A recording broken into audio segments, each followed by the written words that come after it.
مشاهدينا في كل مكان، أهلا بيكم في حلقة جديدة من برنامجنا. احنا معاكم اليوم من داخل سفارة جمهورية غانا لدى جمهورية مصر العربية. لقائنا اليوم مع معالي السفير أوبت أكوا سفير جمهورية غانا. لو عايزين تعرفوا أكتر عن جمهورية غانا وعن طبيعة شعبها يبقى تابعوا معنا هذا اللقاء. في كل مكان بيسعدنا أن يكون في ضيافتنا اليوم سعادة السفير أوبت أكوا سفير جمهورية غانا لدى جمهورية مصر العربية. Your Excellency, first please allow me to thank you so much for this interview. Thank you very much. Welcome to the Ghana Embassy. Your Excellency, normally we start by asking about your diplomatic stations before coming here to Egypt. Can you please tell us more about it and the main stations that you think it has a print in your diplomatic career? Well, once again, thank you, and I'm delighted to be on your program. I want to first make this point that this is my first posting as a diplomat. I'm actually a retired general of the Ghana Armed Forces. I was once the chief of the defense staff of the Ghana Armed Forces. I served for 46 years as an officer and then retired last year, 2021. And after retirement, the President of Ghana, His Excellency Nana Addo Dankwa Akufo-Addo, graciously appointed me to this great country, and I'm very delighted about that. Your Excellency had any idea about Egypt and the Egyptian before coming here? Well, Egypt is a well-known country globally. Everybody knows about Egypt. It's strategically located.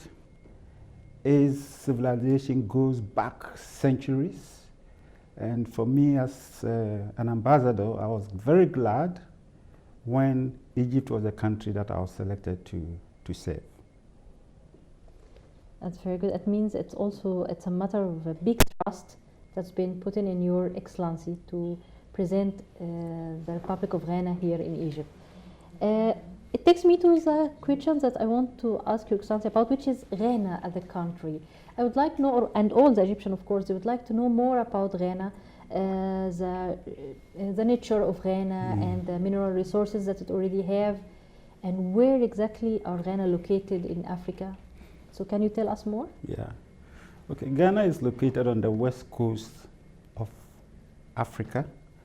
The Greenwich Meridian passes through Ghana. So technically and geographically speaking, we can assert that Ghana actually occupies the center of the world. We attained political independence on the 6th of March, 1957. And our first president was called Osajifo, that's like a savior of the country, Osajifo Dr. Kwame Nkrumah. And he married, interestingly enough, from this great country. So the first lady of Ghana, the first lady of Ghana was an Egyptian. And she goes by the name Madame Bethha Nkrumah. We consider, therefore, Egypt as our good friend, a family, and the children some are here, some are in Ghana, and they are all playing very active roles in the development of our country. It's an honor to hear about it. This makes me talk briefly about the Egyptian and Ghana's relations, which started since the 50s during Gamal Abdel Nasser, our President Gamal Abdel Nasser stage. So can you tell me more about these relations and how they have been developed until now? Thank you very much. On attainment of independence, Egypt was one of the first countries to recognize our independence and then also to establish diplomatic relations. And the President of Ghana and the President of Egypt established very close relationships, and they were pioneers in the African liberation struggle. They were pioneers in the establishment of the Organization of African Unity. They played an active role in the non-aligned movement, and that has helped to shape the Africa that we see today. Talking about Africa and African resources, can you tell us more about African natural resources and what distinguishes it? Very good. You know, Ghana is blessed with a lot of mineral resources. Indeed, before our independence, when the name Ghana came into being, it was referred to as the Gold Coast. Gold Coast because the land from the north to the south, from the east to the west, is full of gold. But in addition, we've got other resources like diamonds, like manganese, like bauxite, iron ore. We've got the flora and the fauna. Timber resources abound. And the main cash crop of the country is cocoa, from which we get the chocolate that I'm sure you must be enjoying here in Cairo. So it is well endowed. We have a major river that traverses the territory from north to south. That is the River Volta, on which a hydroelectric dam has been built and which has created the largest man-made lake in the world, and from which we generate electricity, which is still fueling and empowering the economy of the country. There are a lot more, but for now, let me just halt here. Above all, the people of the country, like the Egyptians. About to ask Your Excellency about the traditions and the people in Ghana, how they spend their life and how they are, but it's good that you started, but I really want to know more about the traditions of those people.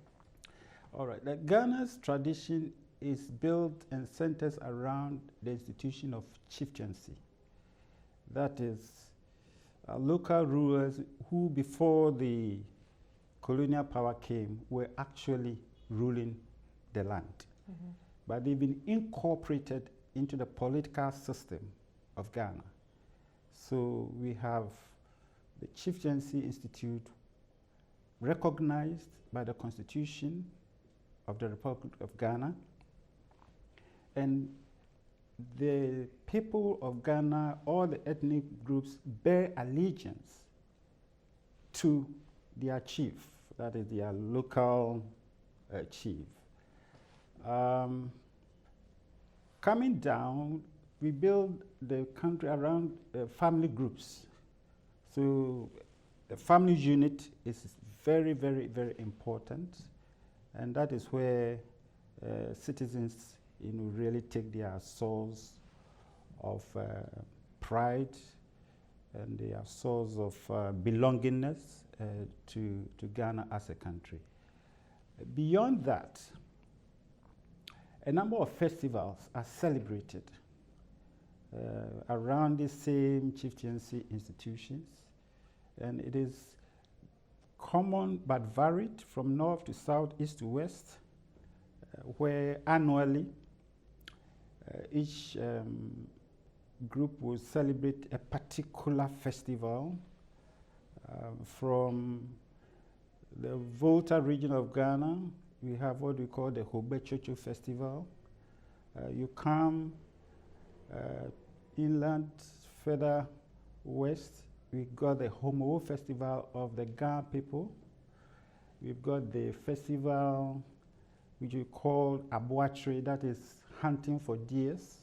That is also in the central part of Ghana. Then we've got the Akwasidaye Festival, which is very common among the Akan-speaking group of the country.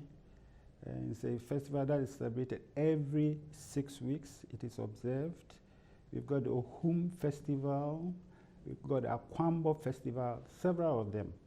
But they all help to build that kind of national spirit and national consciousness among the people of the country.